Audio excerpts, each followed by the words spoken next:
আসসালামু আলাইকুম শিক্ষার্থীবৃন্দ। আগের বার আমি বলেছিলাম বর্ণনামূলক প্রশ্নগুলো দিয়ে দিব। দুঃখিত, একটু দেরি হয়ে গিয়েছিল। আপনারা নতুন হলে অবশ্যই সাবস্ক্রাইব করে আমাদের পাশে থাকবেন।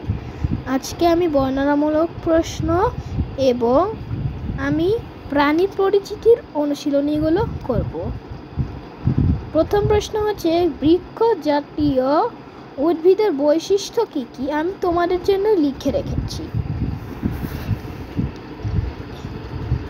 এখানে রয়েছে। বৃক্ষ জাতীয় উদ্ভিদের বৈশিষ্ট্য কি কি? উত্তর, বৃক্ষ জাতীয় উদ্ভিদের বৈশিষ্ট্য কিছু বৈশিষ্ট্য। উচ্চতা, বৃক্ষ সাধারণত বড় আকারের এবং অনেক উচ্চতা। এসব গাছের কাণ্ড শক্ত ও কাঁটা লাগা হয়। গাছের শাখা প্রশাখা, বৃক্ষের শাখা অনেক এবং এটি উপরের দিকে উন্নীত হয়। দ্বিতীয় প্রশ্ন হচ্ছে, বৃক্ষের মধ্যে গাছগুলো এইভাবে থাকে। উত্তর, মূল বৃক্ষের এবারে আঁকড়ে থাকতে শক্তিশালী হয়। গাছের ফুল ছিঁড়লে কি সমস্যা হবে? উত্তর, গাছের ফুল ছিঁড়লে কয়েকটি সমস্যা হবে। প্রজনন প্রক্রিয়ায় ব্যবহৃত হয় গাছের জন্য প্রয়োজনীয় অঙ্গ। ফুল থেকে বীজ তৈরি হয় যা নতুন গাছের জন্ম দেয়। যদি ফুল ছিঁড়ে ফেলা হয় তবে গাছের বীজ তৈরি হবে পারবে না এবং নতুন গাছ জন্মানোর সুযোগও পাবে না।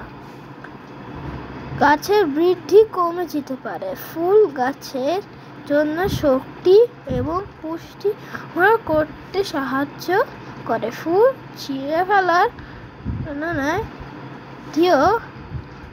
বিকাশের সমস্যা হতে পারে।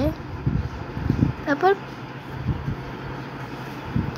কাণ্ডের গঠন অনুযায়ী কত ধরনের উদ্ভিদ পাওয়া যায়?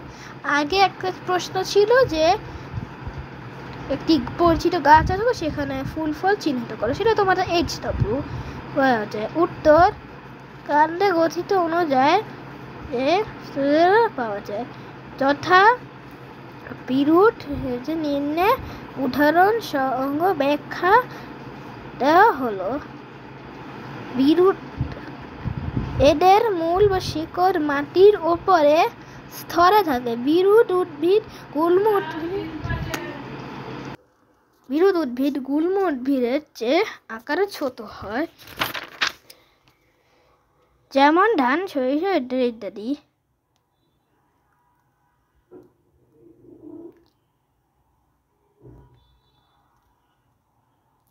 আজকের জন্য এটুকুই। আসসালামু আলাইকুম। সব লিখে নিন।